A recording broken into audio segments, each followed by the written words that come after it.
Good morning to all. This is Anil Kumar Reddy. In this video, I am going to give you introduction about synthesis, network synthesis. So, in order to understand synthesis, first we need to understand what we were doing until now.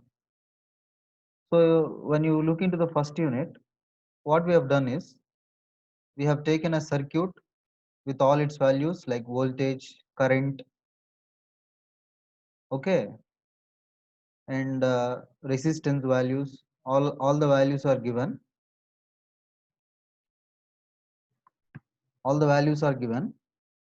What we have done is we have taken that circuit, and if you want to know a particular value of resistance or particular value of current through a resistance or voltage across each resistor in that circuit, we have done by using Ohm's law, KVL, KCL, to be precise, mesh analysis and nodal analysis. Okay, so that is the method we followed. A circuit will be given. For that circuit, we are finding each and every parameter like current, voltage, power, energy, like that. So that kind of method is known as network analysis. Network analysis. Okay. But in this topic, today we are going to look into network synthesis. Network synthesis means a transfer function will be given. Transfer function means it is the ratio of Laplace transform of output to the input. So that is the definition of a transfer function. So we will get a transfer function. Okay. From that transfer function, we have to find the network itself.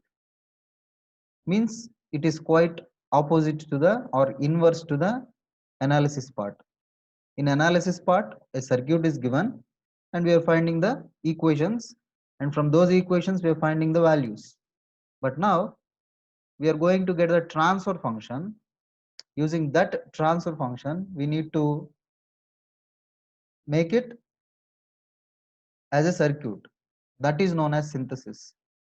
So in order to understand synthesis, first we need to understand some basic concepts for synthesis. That is S-plane, or we can say pole zero diagram, pole zero plot. Next, Hurwitz polynomials and positive real functions. So in this video, first I am going to tell you about these three topics. Then we will move on to the core concept of synthesis. Okay.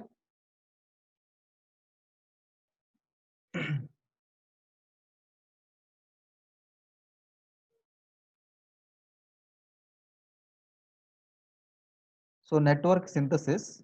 So to understand network synthesis, first we need to understand the concepts of poles and zeros. So poles and zeros are obtained from the given network function. So as I told you already, network function is a ratio of Laplace transform of output to the input, where we are going to have this equation in S domain, or we can say frequency domain. So if a time domain function is given to you, what you have to do is you have to apply Laplace transform to that particular time domain function. Eventually it will be converted into an S domain function. Here let us say h of s is a function, or you can say network function, or you can say transfer function. So it has a numerator and a denominator. Okay. So in general, or you can say general form, the numerator polynomial is having bm minus 1 and so on up to b naught as coefficients of s terms. Okay. Similarly, in the denominator, an minus 1 and so on up to a naught are the coefficients of S terms. Okay. So let us take this as equation 1, or we can say let us take this as equation, separate equation. Next, we know that a transfer function will have a numerator and a denominator, right? So what we will do is we will try to assume that numerator polynomial is denoted by n of s and denominator polynomial is denoted by d of s. Okay. For each polynomial, we are going to find the roots. How to find the root means, first we will take a numerator polynomial, then we will equate it to 0.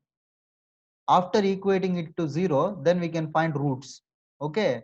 And roots are denoted here by z1, z2 and so on up to zm. Okay. As you can see on the equation 2. Similarly, for the denominator also, if you equate it to 0 and if you find the roots, you can represent them with p1, p2 and so on up to pn. Okay. So you have a name for these roots. You cannot simply call them as roots. Okay. Here I can say the roots of numerator is known as are known as zeros, and the roots of denominator are known as poles. So from now on, when I say poles, you have to understand it as a understand them as a roots of denominator of a given network function. When I say zeros, then you have to understand that roots of numerator, roots of numerator of a given network function. Okay. So this is how you have to understand poles and zeros. Okay. Now what we will do is we will try to have an example problem. Okay. In this example, you have to find or you have to draw pole zero plot. Pole zero plot or pole zero diagram, both are same. Okay. Pole zero plot means for the network function given, first you need to find poles and zeros. Okay. Then you have to locate them on S-plane. You know what is S-plane already. S-plane is also known as complex plane. It has real x-axis. So the horizontal axis of S-plane is real, and the vertical axis of S-plane is known as imaginary axis or j omega axis. Okay. Now coming to the problem. Given problem is this: z of s is an impedance function. Z of s is an impedance function, and the numerator of impedance function is 2 into s plus 2, and the denominator of impedance function is s into s plus 4. So in order to find the poles and zeros, first you have to equate numerator to 0. So 2 into s plus 2 equal to 0. So that will give you a root of minus 2 and you call it as a 0. So 0 of the given function is minus 2. Okay.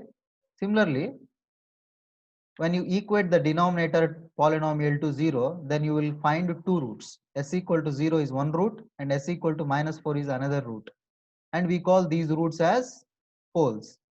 So poles of the network function given is 0 comma minus 4. After that we will draw an S-plane. Okay.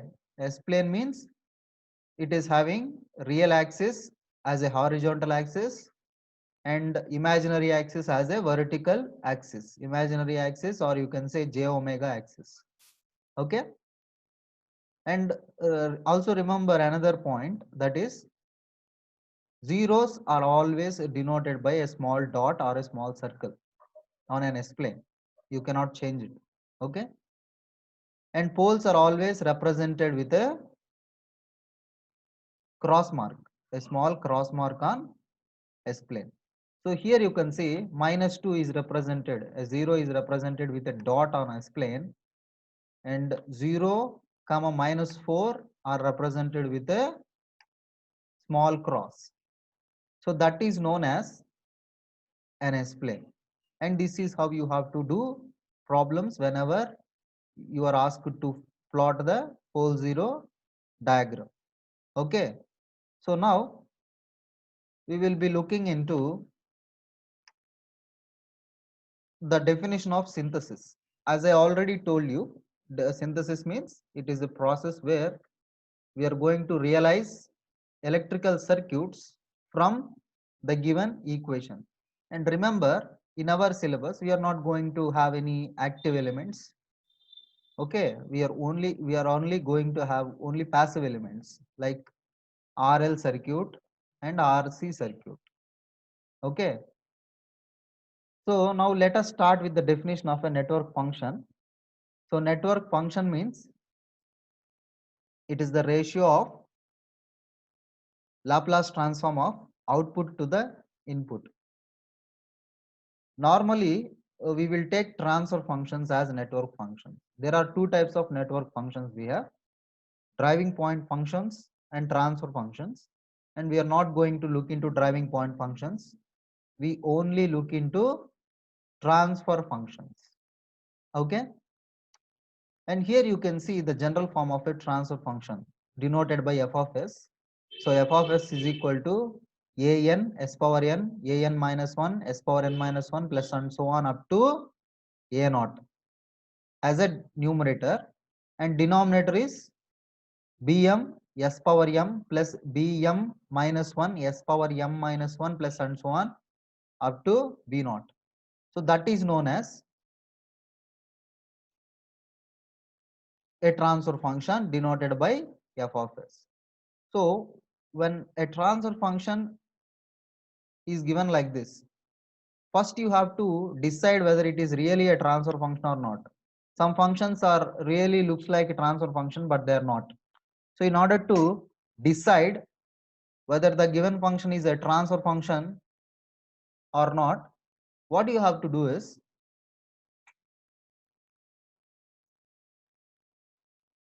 we will try to remember these necessary conditions, then only we will decide that it is a transfer function.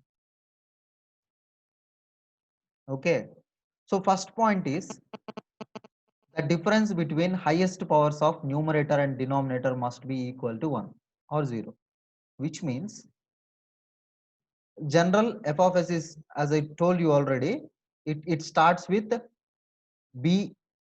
So numerator starts with an s power n and denominator starts with bm s power m.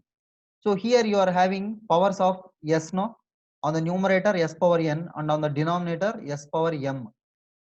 So m and n must differ by 1 or 0, which means if m equal to 2, n must be 2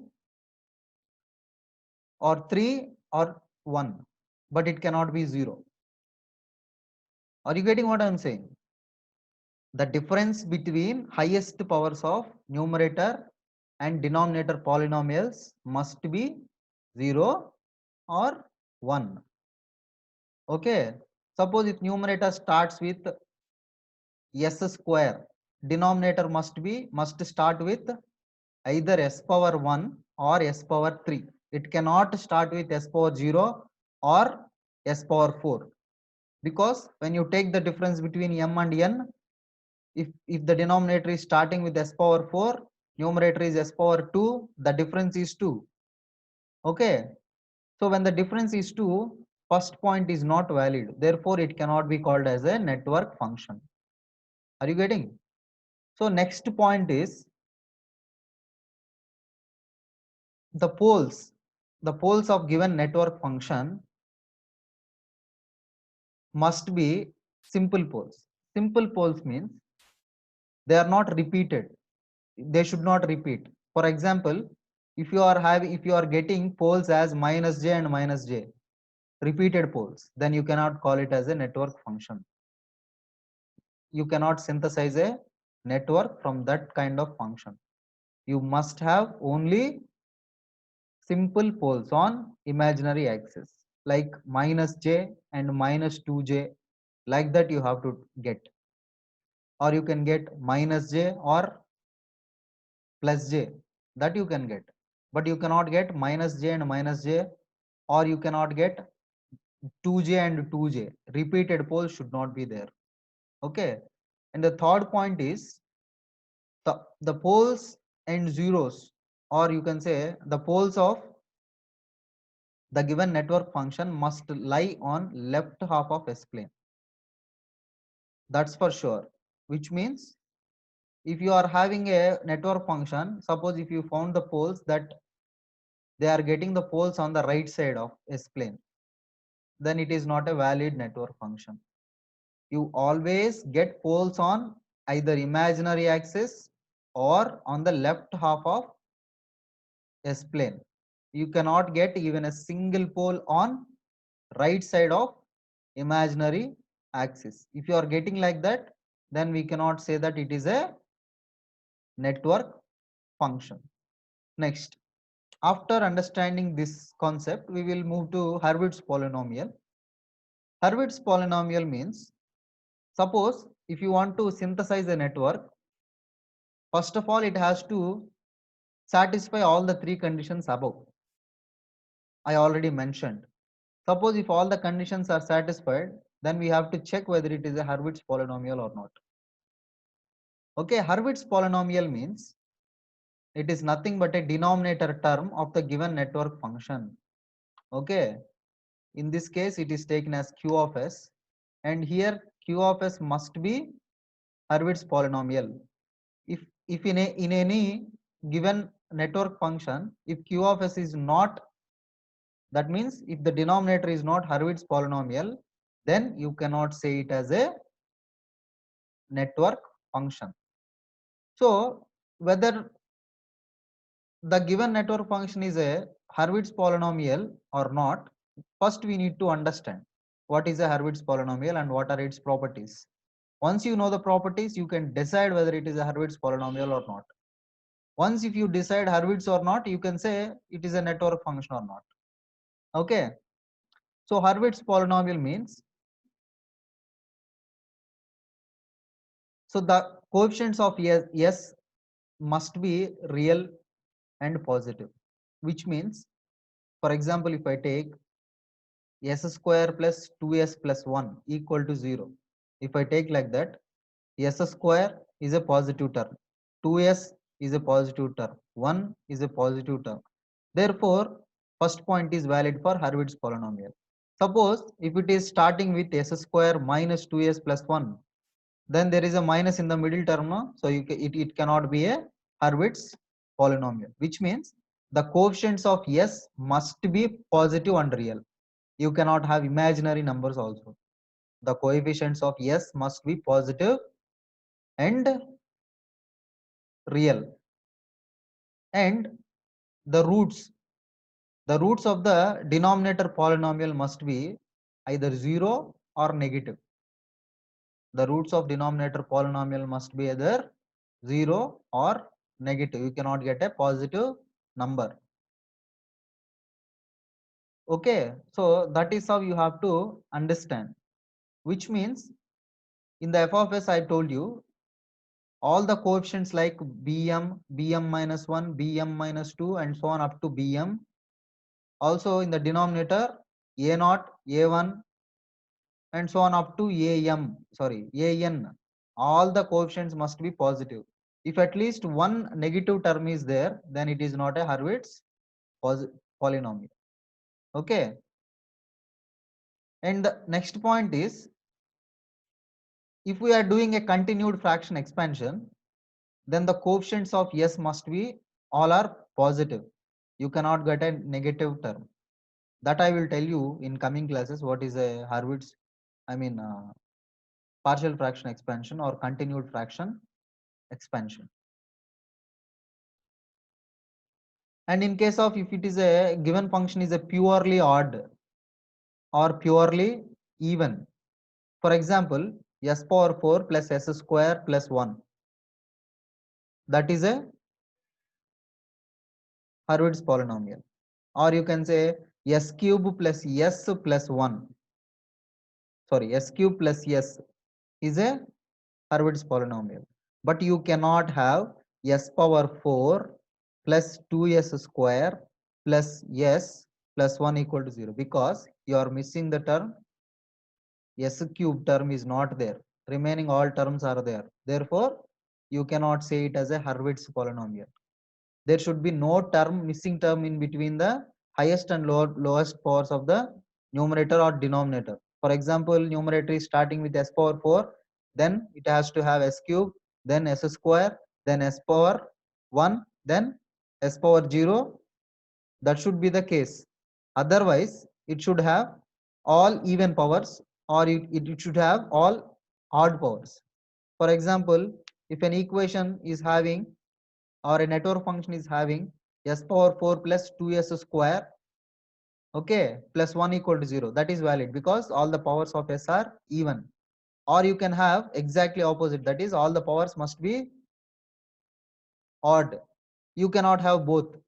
Both means if any one term is missing and it is having both even and odd, then it is not a valid function. So that is how you have to understand a Hurwitz polynomial. Next, once the first three necessary conditions are satisfied, then we will look for Hurwitz property, and if it is also satisfying Hurwitz property, then we have to look for positive real functions. Positive real functions means, suppose if a given network function is satisfying both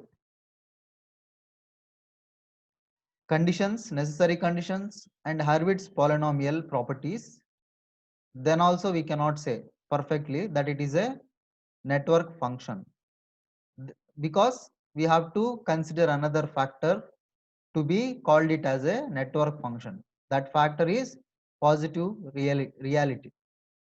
Okay, which means if the given function is Hurwitz polynomial as well as positive real function, then only we can call it as a network function. Otherwise, it is not a network function.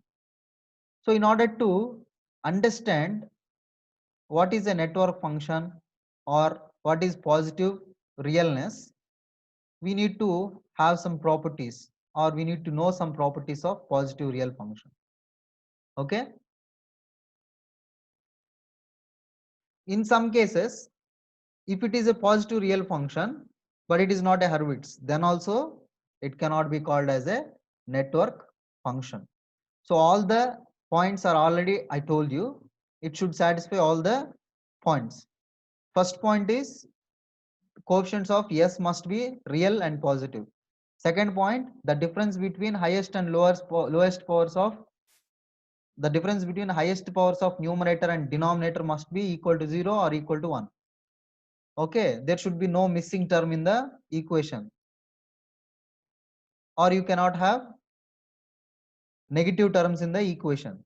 Okay, and you can have all odd powers, or you can have all even powers. You cannot have any missing term there. And positive realness means, what we are doing here is, we will take a network function, and we will try to substitute s equal to j omega in that equation. Once if you substitute s equal to j omega in the given network function, then you can separate real part and imaginary part by mathematical simplification. Once you can separate real part and imaginary part of the given function, and when you look into the real part and it is positive, then you can say that it is a positive real function. Otherwise, it is not a positive real function. Okay, so positive real function means the given network function is taken and you have to substitute s equal to j omega in that equation. After substitution, we have to simplify the equation to separate real and imaginary parts of the given function. Once you got the separate real and imaginary parts, then you have to look into the real part of the function, and the real part of the function is positive, then you can say that it is a positive real function. Otherwise, you cannot say it as a positive real function. So if a network to be synthesized, Then you have to check these three main points. First, it should satisfy basic necessary conditions for a function to be synthesized. Second one is it must be Hurwitz. Third one is third point is it must be positive and real. If any one of these points is not valid, then you cannot say that it is a realizable function or a stable function. If a function is satisfying all the three points, then you can say that it as a positive real function. Hurwitz polynomial also satisfying all the basic necessary conditions, then you can say that it is a network function. Otherwise, you cannot say it as a network function. So this is how you have to decide the given network function is really applicable for synthesis or not. Okay, once again I will tell you, if a network function is given for you, you have to check 3 points. First one is basic necessary conditions. Second point is you have to decide whether it is a Hurwitz polynomial or not. And third point is you have to check for its positive. Okay, thank you.